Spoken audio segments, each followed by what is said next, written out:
Bonjour tout le monde et bienvenue sur la chaîne Dr Mohamed Fayed Channel. Ce soir, nous allons commencer un nouveau programme que nous allons d'ailleurs détailler par la suite. C'est un programme qui s'appelle les causes des maladies. Bon, malheureusement, on a arrêté le programme. Donc, c'est sain et complet. C'est un programme sain et complet où on parle des aliments. Et on va reprendre le programme sain et complet et on commence ce nouveau programme, les causes des maladies. Pourquoi? Parce que j'ai remarqué que les gens ne veulent pas savoir, ne veulent pas connaître. Et quand ils connaissent, ils ne pratiquent pas. Bon, ils sont indifférents.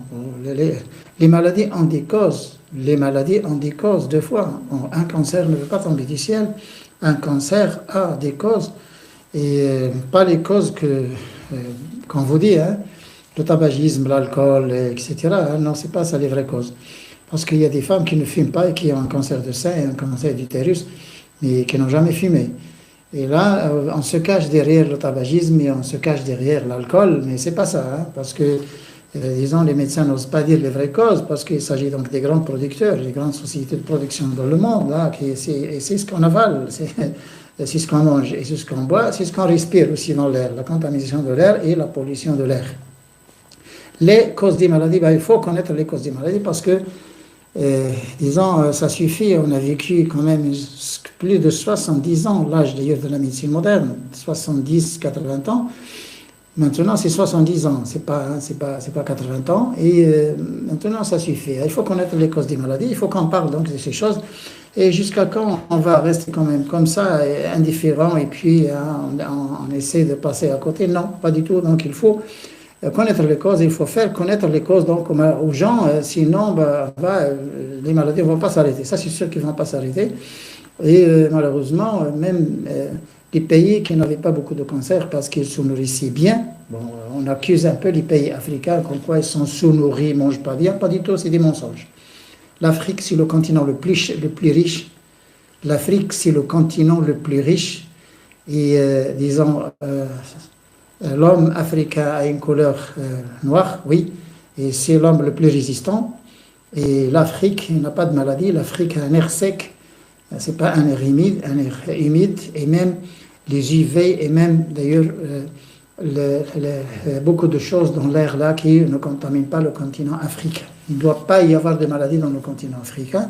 Mais on se moque de ce continent, hein. On se moque de ce continent et les pauvres, et les sous-développés, ils ne connaissent rien du tout. Ah, là, et on continue quand même à les traiter comme ça, alors que c'est un continent qui est très riche. Le continent africain est plus riche que le continent européen.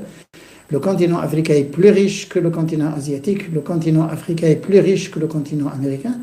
Et pourtant, on continue quand même à regarder cette Afrique comme quelque chose de... c'est bien dommage, c'est bien dommage. Donc, alors que normalement, ces personnes qu'on dit qu'ils sont sous-nourris, bon, il n'y a pas beaucoup de cancers, mais maintenant, avec l'importation, maintenant que les Africains, disons, ils essaient, par complexe, ils essaient de manger bien pour eux, c'est, je ne sais pas, hein, c'est la sucrerie, c'est le gâteau, c'est le chocolat, c'est les viandes, c'est les fromages et tout ça, c'est ça, manger bien. Et ça, c'est manger mauvais, c'est pas manger bien. Bon, les causes des cancers, on va commencer par les causes extrinsèques et les causes intrinsèques. Bon, il y en a beaucoup d'ailleurs. Et on a divisé ça en groupes.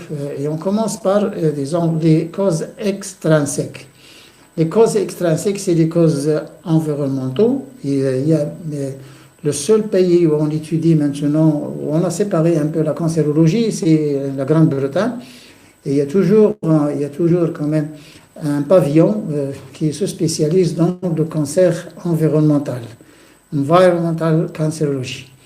Et là, on étudie la cancérologie environnementale et c'est bon, hein, parce que déjà, on va connaître beaucoup de choses et on va pouvoir réduire le nombre de cancers. Si on continue à vivre comme on vit maintenant, comme on vit actuellement, et si on reste indifférent, et si on ne veut rien changer, personne n'est épargné du cancer. Je dis bien personne. C'est pas 0,1%, c'est pas 2%. Personne n'est épargné du cancer. Donc, tout le monde peut sortir d'un cancer à tout moment.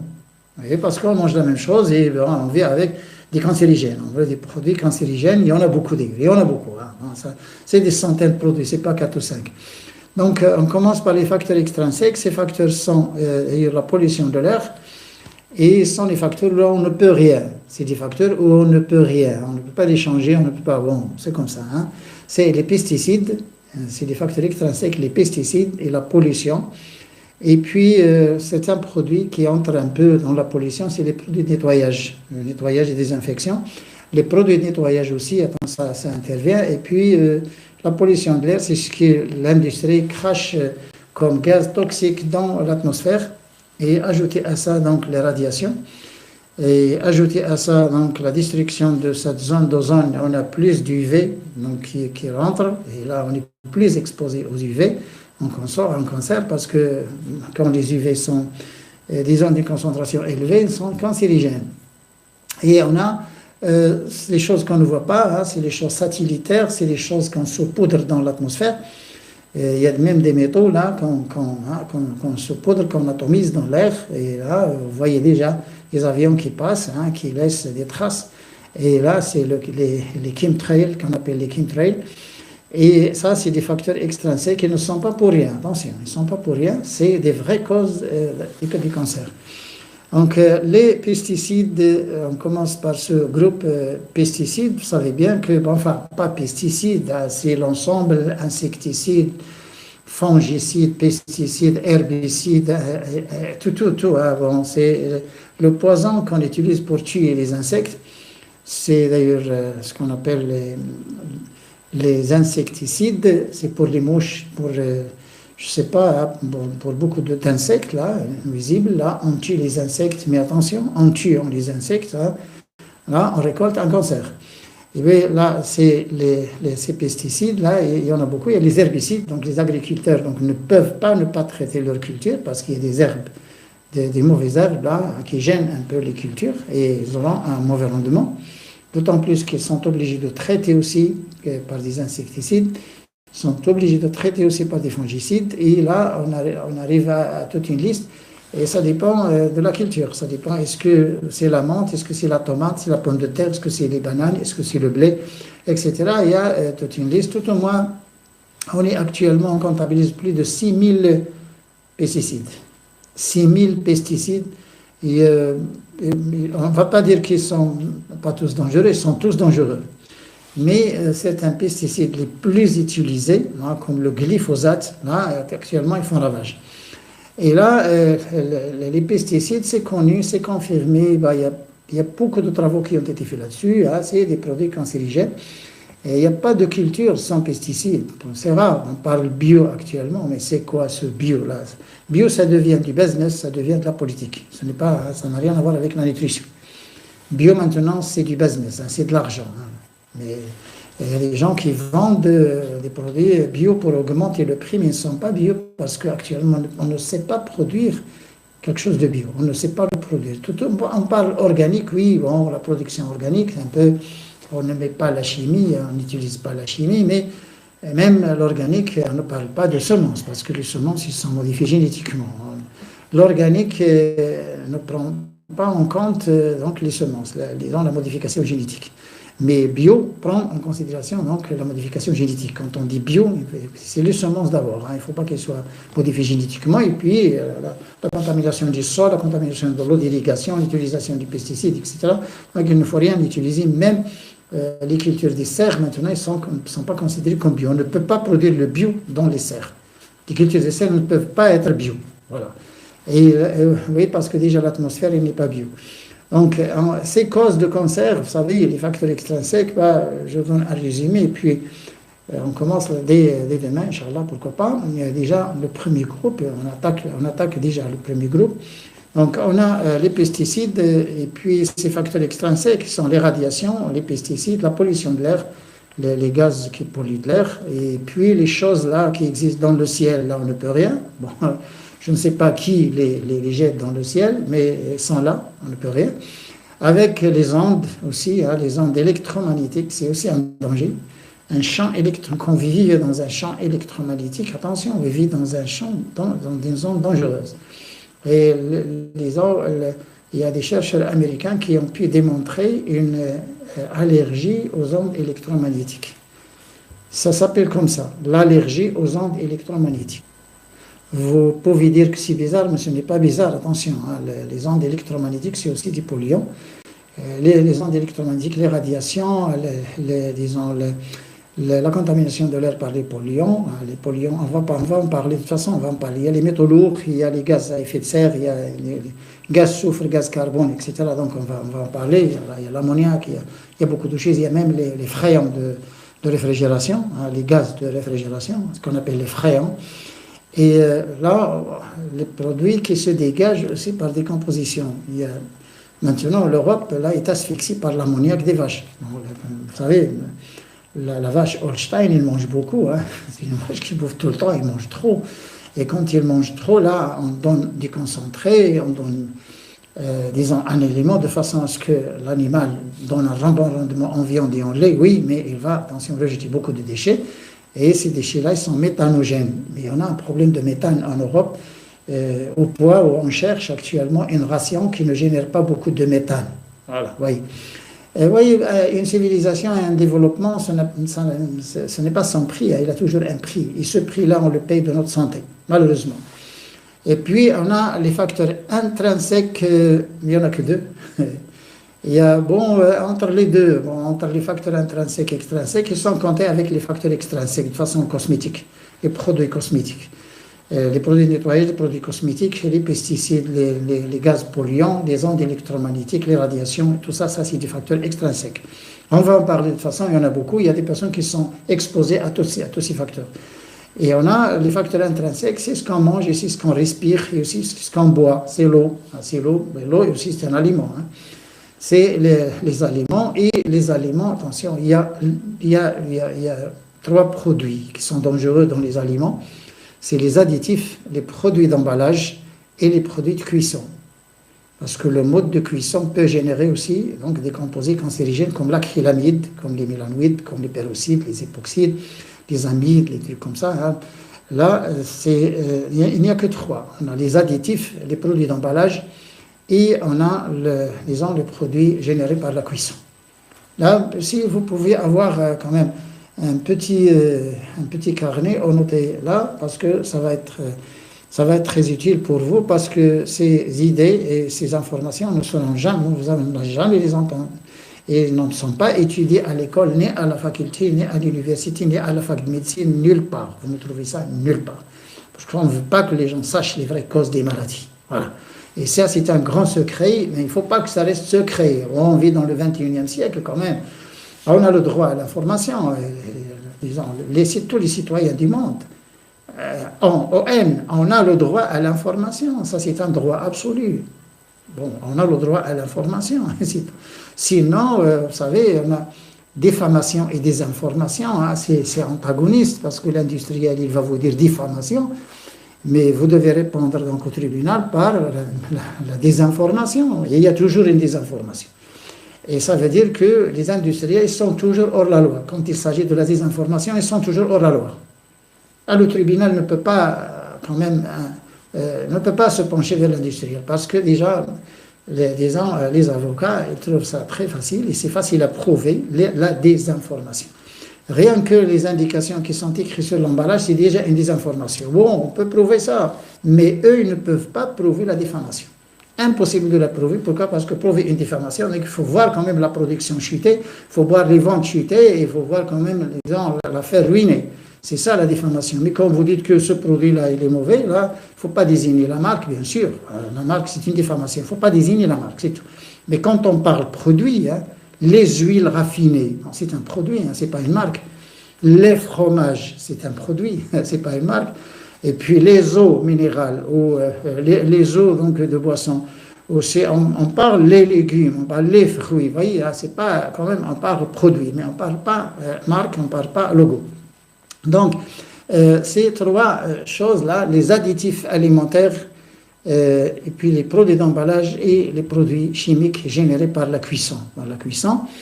Et il y a un 4e qui s'impose, il y a un 4e dans ce qu'on mange, qui s'impose d'ailleurs et qui est actuellement la cause la plus dangereuse, c'est la modification génétique des aliments, c'est les OGM, les organismes génétiquement modifiés. Là, c'est aussi Ça va faire, disons, une grande partie parmi les facteurs intrinsèques.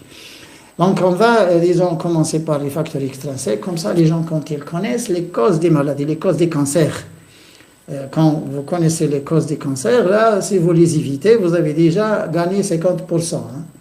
Donc, des traitements. Vous avez déjà gagné plus de 50%. Il faut arrêter d'abord ces causes et aller chercher donc un traitement. On ne va pas vous dire qu'il ne faut pas aller voir votre médecin, on ne va pas faire de la chimie, non. Vous voyez, hein, c'est pas... Et ce que nous voulons dire aux gens, c'est que les choses qu'ils doivent faire, disons, eux-mêmes, et puis il y a les choses que la médecine va faire, mais il y a des choses que vous devez faire vous-même d'abord, avant d'aller voir un médecin, avant d'aller aux urgences, avant d'aller faire donc les analyses, l'imagerie et tout ça. Vous devez commencer d'abord par faire des choses, comme ça, donc vous aurez le temps pour le traitement, vous aurez le temps pour guérir votre maladie. Et si vous ne changez rien, si vous ne voulez pas savoir les causes et que vous cherchez un traitement alors que vous continuez à prendre ces causes de maladie, bon, par exemple, vous voulez guérir un cancer par les méthodes modernes, radiothérapie, chimiothérapie, hormonothérapie, chirurgie, etc., mais vous êtes toujours sur les causes du cancer. Donc, vous prenez toujours des cancérigènes, vous mangez chaque jour des cancérigènes. C'est un peu contradictoire, c'est paradoxal, mais pourtant on est indifférent, les gens ne veulent pas savoir, ils continuent à pleurer, ils continuent à crier, ils continuent à... mais comprendre d'abord la maladie, à ce moment-là, il y a des traitements, pourquoi pas. Mais les traitements modernes, ils donnent un très bon résultat si vous connaissez comment les utiliser. Mais si vous ne connaissez pas et que vous allez 100% vers ces traitements-là, sans changer, là, il n'y a pas de résultat, tout simplement, il faut le dire tout de suite. Donc, les causes des maladies, donc ce programme que nous allons commencer dès demain, Inch'Allah, j'ai fait une introduction et bien sûr une introduction de ce programme et déjà on commence par les causes des maladies, on commence par les cancers. Les cancers, c'est pas le cancer, et on a beaucoup d'ailleurs. Et les cancers, c'est le même processus dans l'organisme, sauf que il y a des types qui vont trop vite, il y a des types liberconiens qui vont doucement, comme le cancer du poumon, le cancer du côlon, etc. Ça, c'est des cancers qui vont doucement. Il y a des cancers qui vont très vite, comme le cancer du sein. Et le cancer de la prostate aussi, il va vite. Le cancer de l'estomac aussi.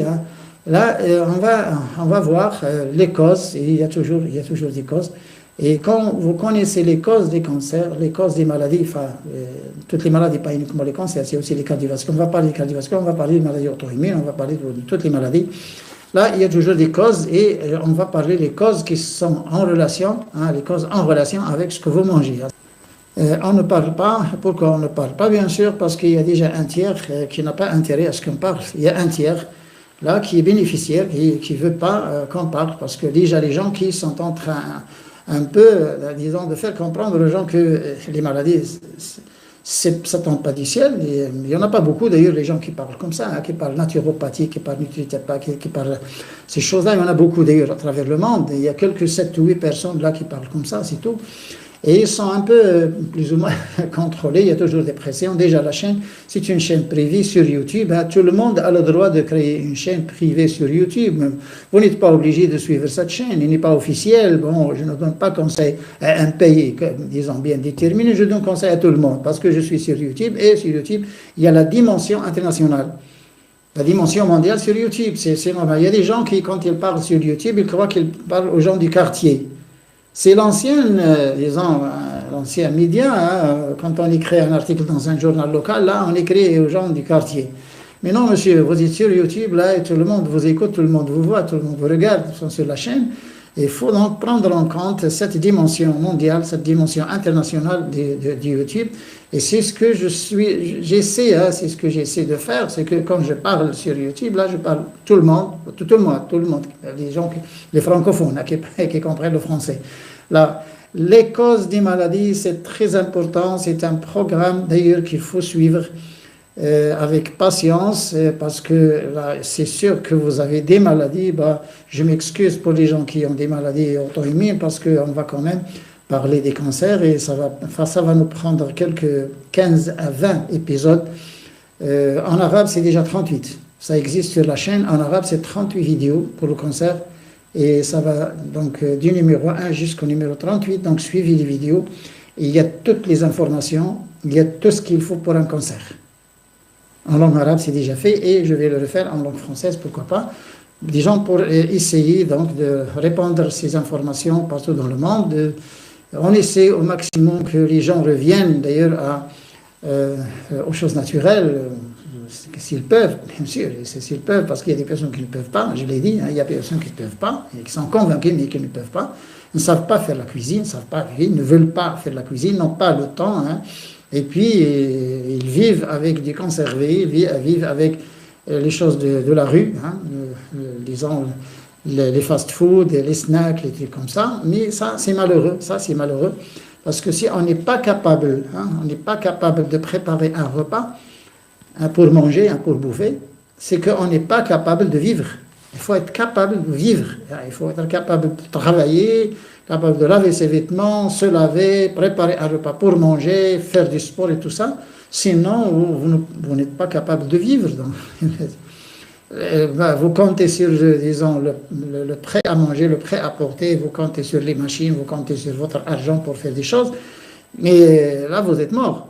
Parce que votre corps a été créé pour bouger. Donc, notre Dieu nous a créés pour bouger, pour travailler, et pour changer le temps, pour changer l'espace, pour changer d'air, pour changer de nutriments, pour changer de tout. Hein. Là, si cette monotonie, si on ne change pas, là, on a une monotonie mortelle quand même. Hein. On ne peut pas vivre quand même comme ça, chaque jour, les mêmes gestes. Non.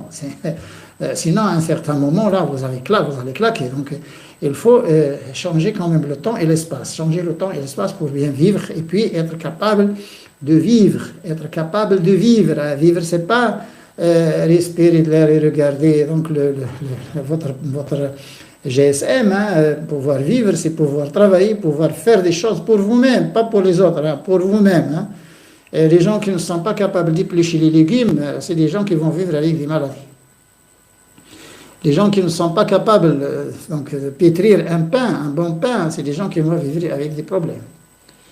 Et c'est ça, cette culture alimentaire, l'art culinaire, c'est une culture culinaire qui était avant chez tout le monde. Tout le monde savait faire la cuisine maintenant. Il y a filles et garçons, je parle filles et garçons, il y a des gens qui ne savent rien faire. Hein. Ils ne savent rien faire, même pas préparer un café. Et ça, c'est grave. Parce que vous êtes annulé. Si vous ne faites rien, aucune activité, c'est-à-dire zéro activité, vous êtes mort. Bon, comment vous vivez? Comment vous allez vivre là? Et vivre, c'est sentir la faim, sentir la douleur, sentir le froid, sentir la chaleur, vous voyez, avoir des problèmes, les régler pour pouvoir vivre, pour casser cette monotonie. Même les problèmes, parfois, ça fait du bien. Même les problèmes, ça fait du bien. Pourquoi? Parce qu'ils vont créer un changement brusque, peut-être un changement triste, je ne sais pas, ou mélancolique, mais déjà les problèmes, donc, ils créent un changement brusque. Et ils vous obligent quand même à lutter, à penser, à trouver la solution, à courir à gauche et à droite. Et la preuve, c'est que vous ne faites rien, vous ne faites aucun geste pour vivre. Quand vous êtes malade, quand vous avez un cancer, là, vous vous mettez à courir à gauche et à droite et pour chercher un traitement, aller le temps exact, le médecin m'a dit de faire ça, et puis donc vous vivez à ce moment-là dans un autre monde, dans un monde triste. Il faut bouger avant le cancer, il faut faire quand même des gestes, il faut faire une activité avant le cancer. Mais quand vous avez un cancer, à ce moment-là, là, vous allez le faire, mais vous allez le faire, disons, avec tristesse et avec mélancolie. Mais avant le cancer, vous le faites avec gaieté, avec, oui, hein, donc, avec bonheur. De toute façon, il faut être heureux pour le faire. Il faut être heureux pour vivre, hein, pour faire la cuisine, pour pétrir le pain, pour éplucher les légumes, pour laver les fruits, et découper même un morceau de viande, et puis fermenter le lait, le baratiner pour avoir un... Donc, déjà, ce programme-là, les causes des maladies, là où on va dire tout, hein, tout ce qui concerne les causes des maladies et d'où viennent donc ces maladies. Ils ont des causes, bien sûr, et on va parler de ces causes, mais tout simplement, il faut avoir un bout de papier là pour noter ces causes, parce qu'il y en a beaucoup, il y a beaucoup d'informations. Les gens qui n'ont pas de cancer, ils vont pouvoir vivre en paix, mais les gens qui ont déjà un cancer, ils vont connaître, ils vont apprendre, d'ailleurs, comment se comporter avec ce cancer. Tout simplement, qu'est-ce qu'on doit faire en cas de cancer? Et ça, c'est très important parce qu'il y a des personnes là qui se sentiraient très bien. Et là, ils n'ont aucun problème, même avec un cancer à un stade un peu avancé, comme les métastases. Mais il y a des personnes avec un cancer primaire, là, ils n'ont pas voulu changer, ils ne pouvaient pas, ils ne savaient rien. Et puis, ils se sont allés avec ces traitements modernes, chimiothérapie, tout ça, avec, disons, l'angoisse et avec la dépression qu'ils ont, et ils n'ont pas eu de résultat. Il y a beaucoup de gens qui sont décédés au cours du traitement, au cours de la chimiothérapie ou au cours de la radiothérapie. Il y a beaucoup de personnes qui sont décédées. Il faut connaître tout simplement comment agir, comment se comporter avec la maladie, qu'est-ce que vous devez vous faire, pas le médecin. Et ça, c'est très important dans cette vie. Pourquoi? Parce que nous vivons dans une époque où il y a ces maladies. Nous vivons dans l'époque des cancers, l'époque des maladies auto-immunes et autres maladies. On verra bien d'autres maladies. D'ailleurs, l'autisme, ça commence. Il y a même des maladies actuellement qui ne sont pas encore diagnostiquées. Pas diagnostiquées, ne sont pas identifiées. Il y a des maladies qu'on ne connaît pas. On va leur donner un nom. Je ne sais pas, parce que les gens, ils ont un gros dossier où il y a tout. Il y a l'IRM, il y a le Doppler, il y a le scanner, il y a tout. Il y a les analyses de laboratoire, tout. Et finalement, là, le médecin, il leur dit que vous n'avez rien. Vous n'avez rien. Bon, la personne, il souffre, il est très souffrant, et pourtant le médecin lui dit, vous n'avez rien. D'après le dossier, vous n'avez rien. Mais la personne est malade. Donc il y a beaucoup de maladies. Bon, il y a des personnes qui sentent beaucoup de choses, mais le laboratoire ne détecte rien, l'imagerie ne détecte rien. Qu'est-ce qu'ils vont faire finalement? Mais au moins, il faut qu'ils comptent sur eux. Au moins, il faut qu'ils changent ce mode de vie et regarder un peu et attendre. Peut-être cette maladie sera identifiée dans 5 ans, 10 ans. On ne sait pas, parce que l'autisme, d'ailleurs, vous savez que l'autisme a duré plus de 20 ans pour, disons, finalement dire que c'est de l'autisme. Il y avait, même dans le pays, il y avait de l'autisme, mais on ne savait pas que c'est de l'autisme. Et les gens, ils allaient chez les psychiatres, et je ne sais pas, ils allaient même visiter des marabouts là pour cet autisme, mais ce n'était pas identifié, ce n'était pas connu. Bon, lorsqu'on a connu que c'est de l'autisme et qu'il s'agit de ça et de ça, là, à ce moment, les gens ils se sont dit, voilà, bon, la personne n'est pas folle, la personne n'a pas de problème dans le système nerveux, mais c'est de l'autisme. Qu'est-ce que l'autisme? C'est pas une maladie, mais quand même, c'est un peu malformation. Bon, et une malformation enzymatique qui, au cours de la gestation, ou peut-être qui continue à se manifester même après la naissance. Il y a des enfants qui sont nés bien, et à 4 ans, ou à 3 ou à 4 ans, ils deviennent autistes. Il y a des personnes, moi je connais des enfants à l'âge de 6 ans, ils sont devenus autistes. L'enfant, il parlait bien, il bougeait, il jouait, et à un certain moment, il ne parle plus, il ne joue plus, il ne peut pas se lever. Et ils sont devenus autistes à 6 ans. Et là, attention, les femmes, il faut qu'ils fassent attention, on va aussi parler, les causes de l'autisme. Donc les causes des maladies, ça c'est le programme le plus intéressant et c'est ce qui manque dans cette vie moderne. C'est ce qui manque dans la société moderne. On va commencer dès demain, Inch'Allah. Au revoir et à demain.